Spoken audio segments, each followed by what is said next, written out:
দুই বাংলার জনপ্রিয় অভিনেত্রী রাফিয়াত রশিদ মিথিলা 2019 সালে ভালোবেসে বিয়ে করেছিলেন পশ্চিমবঙ্গের স্বনামধন্য পরিচালক সৃজিত মুখার্জিকে। বিয়ের পর বেশ ভালোই চলছিল তাদের দাম্পত্য জীবন। কাজ আর ব্যক্তি জীবন নিয়ে ব্যস্ত ছিলেন মিথিলা সৃজিত। এরই মধ্যে হঠাৎ ভেসে আসে তাদের দাম্পত্য কলহের কথা। বাতাসে ছড়িয়ে পড়ে মিথিলার সংসার ভাঙার গুঞ্জন।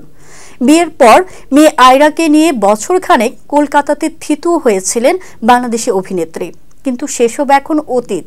আয়রাকে ফের দেশে ফিরিয়ে এনেছেন মিথিলা, ভর্তি করিয়েছেন এখানকার স্কুলে। বর্তমানে মায়ের পরিবারের সঙ্গেই থাকছেন মিথিলা কন্যা। বহুদিন ধরেই সৃজিত মিথিলার দাম্পত্য নিয়ে নানা গুঞ্জন শোনা যাচ্ছে। সম্প্রতি সময়ে তাদের বিচ্ছেদের খবরও সংবাদের শিরোনাম হয়েছে। বৈবাহিক জীবনে এই তারকা দম্পতির মাঝে দূরত্বের সৃষ্টি হয়েছে, সেটা সৃজিতের জন্মদিনে আরো বেশি স্পষ্ট হয়েছে। গত 23শে সেপ্টেম্বর নির্মাতার জন্মদিনেও তার পাশে দেখা মেলেনি মিথিলার। টালিগঞ্জের অন্দরে বাইরে জোরে চর্চা, সত্যিই নাকি বিচ্ছেদের পথে হাঁটছেন সৃজিত মিথিলা। বহুদিন ধরেই আলাদা থাকছেন তারা, দুজনের মাঝে তৈরি হয়েছে দূরত্ব।